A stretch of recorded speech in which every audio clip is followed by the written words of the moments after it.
মৰমৰ শিক্ষাৰ্থীসকল, পৰিৱেশ আৰু পৰিৱেশৰ সমস্যা শীৰ্ষক পাঠটিৰ প্ৰথম ভিডিঅ'টো তোমালোকে চালা, কথাখিনি শুনিলা। এতিয়া আজি আমি সেই অধ্যায়টিৰ দ্বিতীয়টি শ্ৰেণীলৈ যাব বিচাৰিছোঁ, দ্বিতীয়টি ভিডিঅ'ৰ জৰিয়তে। পৰিৱেশৰ সমস্যা। পৰিৱেশৰ লগত জড়িত যিবোৰ সমস্যা, সেইবোৰক কি বুলি কোৱা হয় জানানে? পাৰিৱেশিক সমস্যা বুলি কোৱা হয়। মানৱ সভ্যতাৰ আৰম্ভণিতে কিন্তু আজিৰ নিচিনা এই ধৰণৰ পৰিৱেশৰ সমস্যা নাছিল। ভূমিকম্প, আগ্নেয় উদগীৰণ, ঘূৰ্ণীবতাহ আদি প্ৰাকৃতিক প্ৰক্ৰিয়াই মানুহক অসুবিধাত পেলাইছিল যদিও আজিৰ দৰে সেইবোৰে মানুহৰ প্ৰাণ নাশ কৰা নাছিল আৰু সেইবোৰৰ লগত মানুহে সহ অৱস্থানো কৰিছিল। কিন্তু পৃথিৱীৰ স্থলমণ্ডল, জলমণ্ডল, বায়ুমণ্ডল আৰু জীৱমণ্ডলৰ অগণন উপাদানৰ মাজৰ সম্পৰ্ক যেতিয়ালৈকে ভাৰসাম্য অৱস্থাত আছিল, তেতিয়ালৈকেহে পৰিৱেশৰ কোনো সমস্যাই মানুহক আজিৰ দৰে জুৰুলা কৰা নাছিল। কিন্তু যোৱা ৩টামান দশকৰ ভিতৰত মানুহৰ সংখ্যা বৃদ্ধি আৰু সম্পদৰ প্ৰয়োজন ইমানেই হ'ল যে পৰিৱেশৰ উপাদানসমূহৰ মাজৰ সম্পৰ্ক স্বাভাৱিক হৈ নাথাকিল। আৰু সেইকাৰণে তাৰ পৰিণতি স্বৰূপে নতুন নতুন সমস্যাৰ সৃষ্টি হ'বলৈ ধৰিলে। আমি সকলোৱে জানো যে স্বাভাৱিক অৱস্থাত বায়ুমণ্ডলত থকা কাৰ্বন ডাই অক্সাইড গেছৰ পৰিমাণ, এই গেছে ভূপৃষ্ঠৰ পৰা প্ৰতিফলিত সৌৰ শক্তি শোষণ কৰি বায়ুমণ্ডলৰ লগতে ভূপৃষ্ঠটো জীৱৰ বাবে উপযুক্ত উত্তাপ বিৰাজ কৰাত সহায় কৰে। কিন্তু যদি কোনো কাৰণত সেই গেছৰ পৰিমাণ বায়ুমণ্ডলত বৃদ্ধি পায়, তেতিয়াহ'লে বায়ুমণ্ডলৰ লগতে ভূপৃষ্ঠৰো স্বাভাৱিক উত্তাপৰ পৰিৱৰ্তন ঘটিব। সাম্প্ৰতিক কালত শিল্প উদ্যোগ, যান-বাহন আদিত বৰ্ধিত হাৰত জীৱাশ্ম ইন্ধন ব্যৱহাৰ কৰাৰ ফলত বায়ুমণ্ডলত কাৰ্বন ডাই অক্সাইড গেছৰ পৰিমাণ বৃদ্ধি পাইছে, যাৰ ফলত গোলকীয় উত্তাপ বৃদ্ধিৰ দৰে ভয়াৱহ পৰিৱেশ সমস্যাৰ সৃষ্টি হৈছে। ঠিক সেইদৰে বননি ধ্বংসৰ দৰে প্ৰক্ৰিয়াই ভূমিৰ যিটো সেউজীয়া আৱৰণ, সেই সেউজীয়া আৱৰণটো আঁতৰাই ভূমিক্ষয় প্ৰক্ৰিয়া খৰতকীয়া কৰিছে আৰু তাৰ লগে লগে পৃথিৱীত পৰিৱেশৰ সমস্যা বৃদ্ধি হৈছে। ভৌগোলিক দিশৰ পৰা পৰিৱেশৰ সমস্যাসমূহক আমি ৩ ধৰণে বিবেচনা কৰিব পাৰোঁ। প্ৰথম সমস্যাটো হৈছে স্থানীয় সমস্যা, দ্বিতীয়টো হৈছে আঞ্চলিক সমস্যা আৰু তৃতীয়টো হৈছে গোলকীয় সমস্যা। উৎপত্তি আৰু বিস্তৃতিৰ ফালৰ পৰা স্থানীয় সমস্যাসমূহ একোটা সৰু এলেকাত সীমাবদ্ধ হৈ থাকিব পাৰে। যেনেকৈ এটা ক্ষুদ্ৰ উদ্যোগে কৰা সীমিত ভূমি প্ৰদূষণ, বিল এখন তৰাং হৈ অহাৰ ফলত খৰালি সৃষ্টি হোৱা পানীৰ নাটনি, কোনো এঠাইত নৈয়ে সৃষ্টি কৰা খহনীয়াৰ সমস্যা ইত্যাদি। আনহাতে অন্য কিছুমান সমস্যা আছে, যিবোৰ সমস্যা একোটা ভৌগোলিক অঞ্চল জুৰি সৃষ্টি হ'ব পাৰে। অসমৰ ব্ৰহ্মপুত্ৰ বা বৰাক উপত্যকাৰ বানপানীৰ সমস্যা, বিশাল ঔদ্যোগিক অঞ্চলৰ পানী প্ৰদূষণৰ সমস্যা, মহানগৰ অঞ্চলৰ ভূগৰ্ভস্থ পানীৰ নাটনিজনিত সমস্যা, নদী অৱবাহিকাৰ ভূমিক্ষয় সমস্যা আদি আঞ্চলিক সমস্যাৰ উদাহৰণ। তাৰমানে তোমালোকে বুজি পাইছানে? যেতিয়া এটা সমস্যা কোনো এটা অঞ্চল ভিত্তিক হয়, তেতিয়া সেইটোক আঞ্চলিক সমস্যা বুলি কোৱা হয়। ইয়াৰ বিপৰীতে কিছুমান পাৰিৱেশিক সমস্যাই সমগ্ৰ পৃথিৱীকে সামৰি লয় আৰু তেনে সমস্যাৰ বিস্তৃতিৰ কোনো ভৌগোলিক সীমা নাথাকে। উদাহৰণ হিচাপে গোলকীয় উত্তাপ বৃদ্ধিৰ দৰে সমস্যালৈ আমি আঙুলিয়াব পাৰোঁ। সেই সমস্যা বায়ুমণ্ডলৰ লগত জড়িত হোৱাৰ কাৰণে বিস্তৃতিৰ ফালৰ পৰাও অসীম।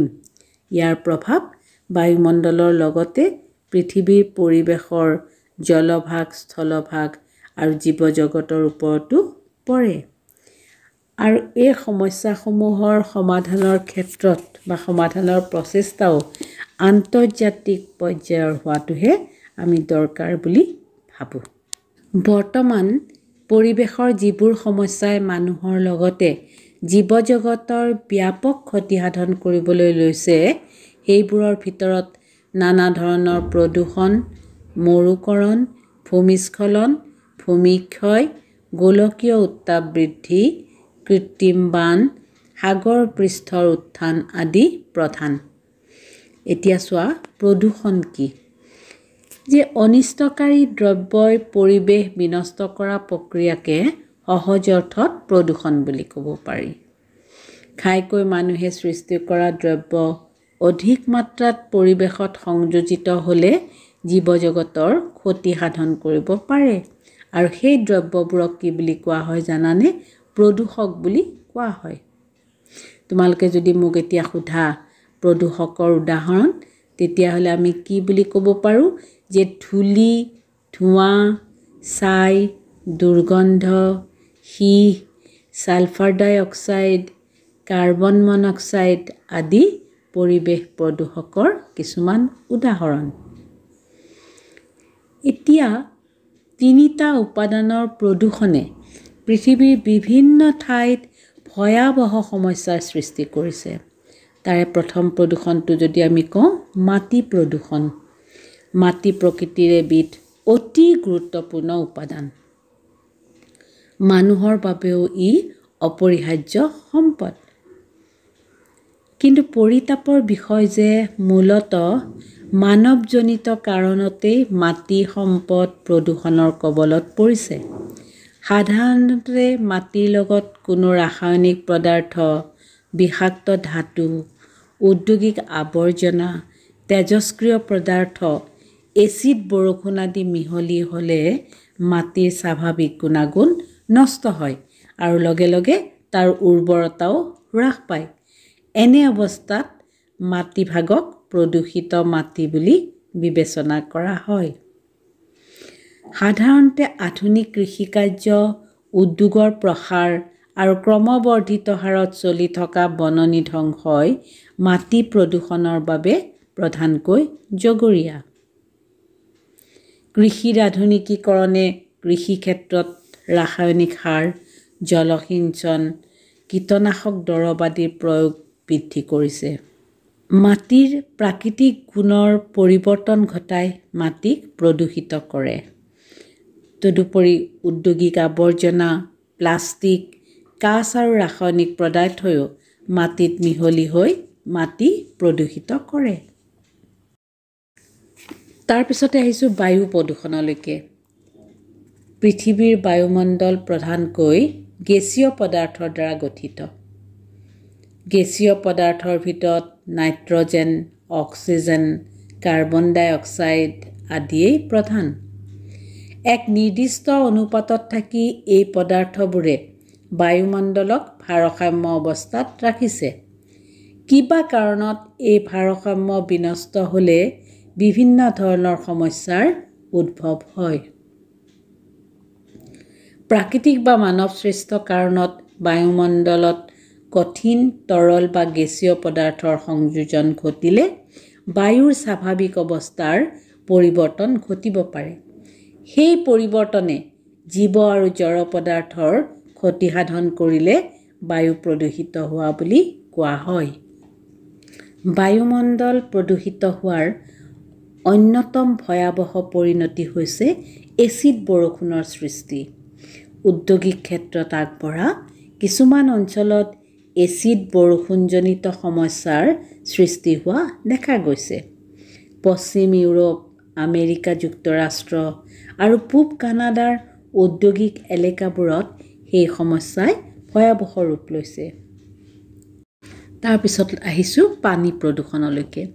বায়ুমণ্ডলৰ দৰে পৃথিৱীৰ পানীভাগো কম বেছি পৰিমাণে প্ৰদূষিত হৈছে। পানীৰ লগত কোনো ৰাসায়নিক পদাৰ্থকণা, অণুজীৱ, বিকিৰণ আদি মিহলি হৈ পানীৰ স্বাভাৱিক গুণৰ পৰিৱৰ্তন ঘটায়। গুণৰ পৰিৱৰ্তন ঘটোৱা সেই প্ৰক্ৰিয়াকে পানী প্ৰদূষণ বুলি কোৱা হয়। সহজকৈ ক'বলৈ হ'লে দূষিত পদাৰ্থ মিহলি হৈ নিৰ্মল পানীক ব্যৱহাৰৰ অনুপযোগী কৰা কাৰ্যকে পানী প্ৰদূষণ বোলা হয়। সাধাৰণতে পানীৰ উৎসত মানুহৰ বসতি, উদ্যোগ, কৃষি আদি থাকিলে তাৰ পৰা নিৰ্গত অপদ্ৰব্য পানীত মিহলি হৈ পানী প্ৰদূষিত কৰে। প্ৰদূষিত পানীয়ে তাত থকা উদ্ভিদ আৰু প্ৰাণীৰ ক্ষতি সাধন কৰে। তেনে পানী মানুহৰ দৈনন্দিন ব্যৱহাৰৰ উপযোগী নহয়। সাধাৰণতে ঔদ্যোগিক আৱৰ্জনা আৰু নগৰৰ পেলনীয়া পদাৰ্থই নগৰ অঞ্চলৰ মাজেদি বা কাষেদি প্ৰবাহিত হোৱা নদ নদীৰ পানী প্ৰদূষিত কৰে। উত্তৰ ভাৰতৰ মাজেৰে বৈ যোৱা গংগা নদীক এই ক্ষেত্ৰত আমি উদাহৰণ হিচাপে বিবেচনা কৰিব পাৰোঁ। সেই নদীৰ পাৰত অৱস্থিত ডাঙৰ ডাঙৰ নগৰ, মহানগৰ আৰু উদ্যোগবোৰে সেইবোৰত উৎপন্ন হোৱা আৱৰ্জনা আৰু অপদ্ৰব্যবোৰ দীৰ্ঘকাল ধৰি নদীখনত পেলাই থকাৰ ফলত একালৰ পবিত্ৰ গংগাৰ পানী বেয়াকৈ প্ৰদূষিত হৈছে। ঠিক সেইদৰে গুৱাহাটী মহানগৰীৰ মাজেৰে বৈ গৈ ব্ৰহ্মপুত্ৰত পৰা ভৰলু নৈখন মহানগৰৰ আৱৰ্জনা আৰু শিল্প উদ্যোগৰ পেলনীয়াই প্ৰদূষিত কৰিছে। গতিকে আমি মাটি প্ৰদূষণ, বায়ু প্ৰদূষণ, পানী প্ৰদূষণ সম্পৰ্কে এটা ধাৰণা কৰিব পাৰিলোঁ হওক।